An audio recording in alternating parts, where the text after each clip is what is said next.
BNP চুপচাপ হয়ে গেছে, তাহলে বুঝবেন ওই 1.5 ঘন্টার মধ্যে কি হয়েছিল। না, সম্পর্ক বদলে গেল একটি বৈঠকে। এই বৈঠকের মাঝে যা নিয়ে 3 দিন ধরে আলোচনা আপনিও করছেন বিভিন্ন জায়গায়, আমরা এই নির্বাচনের একটি সম্ভাব্য সময় ঘোষণা ছাড়া আর কি কিছু পেলাম? বাকি সবই তো ধারণার কথা আমরা বলছি। কি পাইছেন কি পান নাই এটা সবচেয়ে ভালো বলতে পারবে বিএনপি নিজে, যেখানে আমি কিছু পাই নাই। এবং ওইখানেও ওই মানে মিটিংয়ের বৈঠকের পরেও যে যৌথ ঘোষণাটা প্রকাশ করা হয়েছে, সেই ঘোষণায় কিন্তু মাত্র 4-5টা বাক্য ছিল। আলাপ করছে কতক্ষণ? 1.5 ঘন্টা। এবং এই যে 4-5টা বাক্য ছিল, এই 4-5টা বাক্যের মধ্যে কি কি ছিল? যে 1 নম্বর ছিল যে তারেক রহমান সাহেব প্রস্তাব দিয়েছেন ফেব্রুয়ারিতে নির্বাচনের।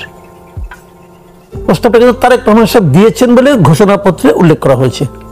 তবে তারেক রহমান সাহেব নিজেই ডিসেম্বর থেকে ফেব্রুয়ারিতে সরে গেলেন। উনি প্রস্তাব দিয়েছেন, আমি আপনাকে পড়ে শোনাই না, সহজ তো, হিসাব তো খুব সহজ। না, তাহলে হতেই হবে জায়গা থেকে ওখানে সরে যাওয়া বিএনপির কম্পালশন কি? আমি বলছি, আপনি দেখেন খলিলুর রহমান সাহেব পড়ে শোনাইছে। খলিলুর রহমানকে যারকে বিদায় করার জন্য বিএনপি আন্দোলন করেছে, বিএনপি সরাসরি বলেছে, উচ্চারণ করেছে, প্রেস কনফারেন্স করে বলেছে যে এই 3 জন লোককে আমরা চাই না, তার মধ্যে খলিলুর রহমান একজন। আর ইউনূস সাহেব কি করছে? ওই দাবিটা যখন তারা দিচ্ছে 3 জনকে চায় না, তারপর থেকে ইউনূস সাহেব যতবার বিএনপির সঙ্গে বসছে ততবার ওই 3 জনের একজনকে সঙ্গে রাখছে। প্রথমবার রাখছে আসিফ মোহাম্মদ সজীব ভুঁইয়াকে, আর দ্বিতীয়বার রাখছে খলিলুর রহমানকে। আপনি নিশ্চিত থাকেন তৃতীয় যে মিটিংটা হবে বিএনপির সঙ্গে, ওখানে থাকবে মাহফুজ আলম থাকবে। তার মানে এর মধ্যে দিয়ে বিএনপিকে কি বোঝাতে চাচ্ছেন? বোঝাতে চাচ্ছি বিএনপিকে তোমার কথা আমি কোনো পাত্তাই দিই না, আমি যেমনি চাই তেমনি হবে। যারা ইউনূস সাহেবকে চেনেন, যারা গ্রামীণ ব্যাংকে চাকরি করেছেন দীর্ঘদিন, ওনার সঙ্গে 20 বছর 30 বছর যে কারোর সঙ্গে আলাপ করে দেখেন ইউনূস সাহেবের মানসিক গড়নটা কেমন। বিএনপি বুঝতে পারছে না। বিএনপি বুঝবে আস্তে আস্তে, ওরা তো 20-30 বছর চাকরি করে বুঝছে, ওরা বুঝবে আস্তে আস্তে। কি বলছে দেখেন, কিছুই পায় না বিএনপি, বিএনপি কিচ্ছু পায় নাই। আমি আপনাকে বলি ভাই, ছোট্ট একটা ঘোষণা, জায়গাটা তো আমরা জানি না, হয়তো অনেক কিছু পেয়েছে। ছোট্ট একটা বিবৃতি, কিন্তু বিবৃতি কিন্তু বেশি বড় না। এবং আমি শিওর ড্রাফট করছি খলিলুর রহমান, আমি এখন মোর দেন শিওর। আমি জানি না যদি শিওর দিতে পারবো না, কিন্তু আমার কাছে মনে হয় ভাবভঙ্গি দেখে, কারণ এই পুরো বিবৃতিটা হলো ইউনূস সাহেবের পক্ষে যায় বিবৃতিটা। আমি আপনাকে পড়ে শুনে, বেশিক্ষণ লাগবে না ভাইয়া। জি, ডক্টর ইউনূস ওখানে কি বলা, অত্যন্ত সৌহার্দ্যমূলক পরিবেশে অধ্যাপক ইউনূস ও তারেক রহমানের বৈঠক অনুষ্ঠিত হয়। আমি কিন্তু পড়ে শোনাচ্ছি ওখানে কি আছে। তারেক রহমান প্রধান উপদেষ্টার কাছে আগামী বছরের রমজানের আগে নির্বাচন আয়োজনের প্রস্তাব করেন।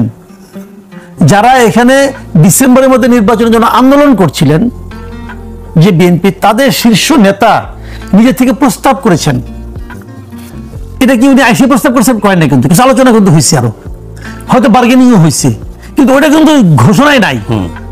বিবৃতিতে খেলে এইটুকু আছে, বিবৃতি যেটা আছে এটা হলো তারেক রহমান প্রস্তাব করছে, খেয়াল করেন। আচ্ছা, দলের চেয়ারপারসন খালেদা জিয়াও মনে করেন ওই সময় নির্বাচন অনুষ্ঠিত হলে ভালো হয়। প্রধান উপদেষ্টা বলেন, এবার শুনেন, খুব মন দিয়ে শুনেন।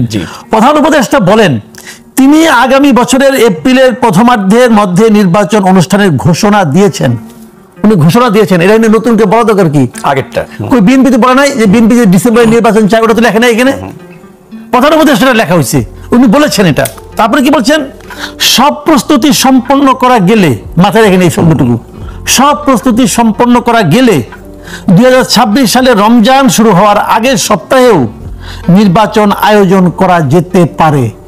মানে সব প্রস্তুতি সম্পন্ন হইলে নির্বাচন হবে তা কিন্তু বলে নাই, হতে পারে, করা যেতে পারে। আবার তারপরে কথা আছে, সেক্ষেত্রে কি সেই সময়ের মধ্যে সংস্কার ও বিচার বিষয়ে পর্যাপ্ত অগ্রগতি অর্জন করা প্রয়োজন হবে। কিন্তু এটা কিন্তু শেষ করে, সেক্ষেত্রে এই দুই ক্ষেত্রে অগ্রগতি কতখানি হওয়াটা প্রয়োজন। কিভাবে করবে, কে করবে, কে প্রয়োজন মিটাবে? আপনি না আমি নাকি তারেক রহমান? সংস্কার ও বিচারের ক্ষেত্রে পর্যাপ্ত অগ্রগতি সম্পন্ন করার দায়িত্ব কি তারেক রহমানের? নিশ্চয়ই না। নাকি আমাদের আপার? তাও তো না, বিএনপিরও না। কার? সরকারের। কার? সরকারের কি আছে? ইউনূস সাহেব আছে। মানে ইউনূস সাহেব যদি এই কাজগুলি করতে পারে, তাহলে রমজানের আগের সপ্তাহেও হতে পারে। ইউনূস সাহেব যদি করতে না পারে, কিন্তু এই পুরো বিবৃতির যে ভাষা, এটা কি যৌথ বিবৃতি নাকি একপাক্ষিক বিবৃতি? এটা যৌথ বিবৃতি। যৌথ বিবৃতি বলা হচ্ছে, কন্টেন্ট কেন? ওই পাশে তো আমির হোসেন মাহমুদ চৌধুরী বসে আছিলেন, উনি বলছেন আমরা সম্পূর্ণ সন্তুষ্ট। হ্যাঁ, এই বিবৃতি পাঠ করা, ওই বিবৃতি ওনারা পড়ে ওটাতে একমত হয়েছেন। হ্যাঁ, যৌথ বলতেছে, আমি যৌথ বিবৃতি পড়তেছি, ওরা আবার আমির হোসেন আমাকে জিজ্ঞেস করছে আপনারা সন্তুষ্ট কিনা, ওই আমরা সম্পূর্ণ সন্তুষ্ট। বিবৃতির ভাষা তো মনে হচ্ছে যে এক পক্ষের বক্তব্য। এইটাই তো আমি বলতেছি, এই জন্য আমি বলতেছি ভাই এই জিনিসটা খলিলুর রহমানের মাথা থেকে বেরিয়েছে, এবং খলিলুর রহমানকে নেওয়া হয়েছে এই কারণে। হলে তো এরকম বলা হতো আমরা আমরা আমরা এই করেছি, আমরা এই করব, আমরা এতে একমত হয়েছি, বা বৈঠকে একমত হওয়া। এটা আমি বিবৃতি প্রথম আলো থেকে পড়ে শুনলাম। না না, এটাই গত কয়েকদিন শুধু। তাহলে এখন আমার কথা হলো, এটা শোনার পর বিএনপি মনে হচ্ছে যে ঈদের পরে আরেক ঈদ, যারা একই সঙ্গে এক সপ্তাহ 2 ঈদ পেয়ে গেছে, কোরবানির ঈদ আর এই ঈদ। সেই ঈদে গরু কোরবানি দিয়েছে, আমি তো বলি ওই ঈদে গরু কোরবানি দিয়েছে, আর এই ঈদে বিএনপি কোরবানি নিয়ে গেছে। বিএনপি টের পাচ্ছে না, বিএনপি মনে করছে খুশির মানে আনন্দের লহর বয়ে যাচ্ছে। নির্বাচন পাই গেছি, পাইছে নির্বাচন পায় নাই বিএনপি নির্বাচন। আমি একটা কথা বলি, দেখেন আমি আগে থেকে বলতেছিলাম যে এই সরকারের সবচেয়ে বড় সুবিধা হলো শুরু থেকে এই সরকার বিএনপির মতো একটা দলের সাপোর্ট পেয়েছে। তারপরে আমি এই মন্তব্যটা অনেক জায়গায় করেছি, এই জিনিসটা সরকারও বুঝে না, বিএনপিও বুঝে না।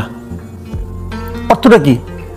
বিএনপি যদি বুঝতো, বলতে বলি আমরা হাতির এত বড় দেহ, চোখটা ছোট ছোট, দেখে না। হাতি যদি বুঝতো সে কত বড়, তাহলে সিংহ পশুরা চলতো না, হাতি হইতো। হাতি বুঝে না, বিএনপি বুঝতে পারছে না তারা কত বড় দল, জনগণ তাদের সঙ্গে কি পরিমাণ আছে বিএনপি এখন বুঝতে পারছে না। তো না পারার কারণে তারা মনে করতেছে ইউনূস সাহেব যদি নির্বাচন না দেয় তাহলে আমাদের কি হবে।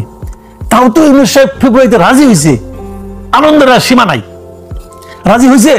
এই যে কথাটা বললাম, কোথাও রাজি হয়েছে, বরঞ্চ উনি বলেছেন উনি এপ্রিলে ঘোষণা দিয়েছেন, এপ্রিলের ঘোষণা থেকে উনি সরেছেন, কোথাও বলেছেন? বলেন নাই ভাই। আমাদের আনিসের কি আমির হোসেন আহমেদ চৌধুরী সম্পূর্ণ সন্তুষ্ট হয়ে আসছেন তো। এটা শোনার পর সবাই লাফাচ্ছে আনন্দে, গণতন্ত্র জয় হয়ে গেছে, হইলে ভালো, আমি না করতেছি না। আমার সমস্যা হয়েছে কি, আমি তো একটু সন্দেহপ্রবণ লোক ভাই, আমার কাজই এটা, আমি সন্দেহ করব। আবার এরপরে দেখতেছি, আমি একটা প্রশ্ন করছিলাম, একটা প্রশ্ন নাকি আপনি মাঝখানে বিরতি নিয়ে আসবেন, লম্বা হয়ে গেছে। না না বলেন। আচ্ছা, আমি আরেকটা প্রশ্ন করছিলাম, সেই প্রশ্ন হলো এই যে আলাপটুক করলাম, এটুকু কিন্তু আলাপ, এই আলাপটুক করতে কি 1.5 ঘন্টা লাগে? নিশ্চয়ই না, 1.5 ঘন্টা তো লাগে না। তাহলে আর কি আলাপ হয়েছে 1.5 ঘন্টায়? সেগুলো তো এটা আমি জানতে চাই, আমি কি জানতে চাইতে পারি না? নিশ্চয়ই আমি এটা জানতে চাই। গভর্নমেন্ট বলবে না, ধরলাম ইউনূস সাহেব লোক বলবে না, তো বিএনপি লোক বলুক না। বিএনপি তো জানতে চাচ্ছে না, আমি জানতে চাই। বরং যারা বিরোধিতা করছে এনসিপি, জামাত সহ আরো কিছু দল, তারা জানতে চাচ্ছে। আমি তো মনে করি যে বিএনপি আমার মতো সাধারণ পাবলিকের ভোটটা চায় না। আমি তো জানতে চাই। আমার অনেকে এখন যখন আপনি না জানাবেন তখন কি হবে বলি, না জানালে আপনাকেও ধরে ফেরাবো না, আপনি আপনার মতো ক্ষমতায় যাবেন, কোনো সমস্যা নাই। না জানালে কি হয়, গুজব, মানুষের মধ্যে সন্দেহটা জন্ম নেয়। সন্দেহ কিন্তু মারাত্মক, খুব মারাত্মক। অনেকে বলবে ভাই কেন এত খুশি হইলেন, তাহলে কি কি দিয়ে আসলেন, কি কি পাইলেন, কি কি আমরা